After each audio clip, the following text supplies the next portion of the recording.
Hey guys, and welcome to another blog spotlight. In this spotlight I will be taking a look at the Redstone Furnace from Thermal Expansion. The crafting recipe of the Redstone Furnace is fairly straightforward. You need a machine frame in the center here. On the left and right side of that you need some bricks. On top of it a piece of redstone. Below it a redstone reception coil. And in the bottom corners you need some copper ingots. Now the redstone reception coil is simply made by placing a gold ingot in the center and having some pieces of redstone at the ends of that. The machine frame is made using iron ingots in the corners. Then you have 4 pieces of glass in the center outer slots, and in the middle you have a gold ingot. The redstone furnace requires redstone flux power from thermal expansion to function. I will be using this creative energy cell here to charge it. As the name may suggest, the Redstone Furnace is a furnace. This means it is a replacement for the vanilla furnace, but rather than using coal or some other fuel, it uses redstone flux to power it.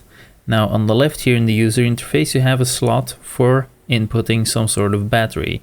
This will discharge into the internal capacitor, which has a default of 24,000 redstone flux of storage. Then we have the slot here, which is the item which will be processed in the furnace. And finally over here we have the output slot. Now I have some raw pork chops here to demonstrate how this works. And it works fairly fast even. But yeah, so like the default vanilla furnace, it will just turn them into cooked pork chops. It does require a certain amount of power to do this. And if we have a look at recipes here, you can see it's usually about 1600 redstone flux for most items, but there are exceptions which require less power. On the right we have 3 panels. The first one shows the energy, the current power usage, the maximum power usage, and finally how much power is stored. Then we have Redstone Control. This allows you to enable or disable the block. Now by default it's set to low, but first off we have the ignored setting, which means it will always work. The low setting means it will only work when no redstone signal is being applied, and the high setting means it will only work when a redstone signal is being applied. Finally we have the configuration down here. Now you may notice you have the blue and the orange squares here. This is the default configuration when you set up the block, and these conform to the colors in the UI here.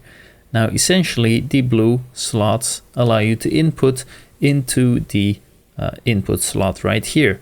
So if you want to input items into this block with, for example, a pipe or something else, you will need to have the side through which you want to input set up with a blue square here. Now you can cycle through these by clicking on them with the left mouse button, or cycle backwards by using the right mouse button. You can also disable them by having this empty face, and as you might have guessed, the orange one is for outputting. Now if an item is output, it will automatically be output through the orange face, and it will not require you to pump them out, so they will automatically be sent outward out of this output face. I will now quickly demonstrate how this block works. So before I've only shown you by inputting raw pork chops, you can just cook them like you would in a normal furnace. We'll do this again now, but unlike before you will see it is no longer being stored in the output slot here. That's because the output slot is now being instantly transferred into this chest here. As you can see in between here, it's got an orange output face on the right side, like in the configuration here, and it's automatically outputting the output of the block into this chest. Now we can also disable the block by setting redstone control here to high, so it does require a redstone signal now to operate, and as you can see it's no longer cooking.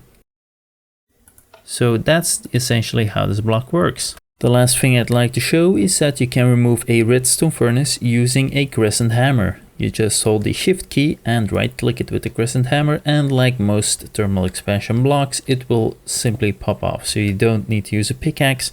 Just get a crescent hammer, hold shift and right click. I look rather odd today. I guess it's because of 1st of April. But anyway, I hope you guys enjoyed this video. If you did, please like and subscribe, and I will see you guys in the next one.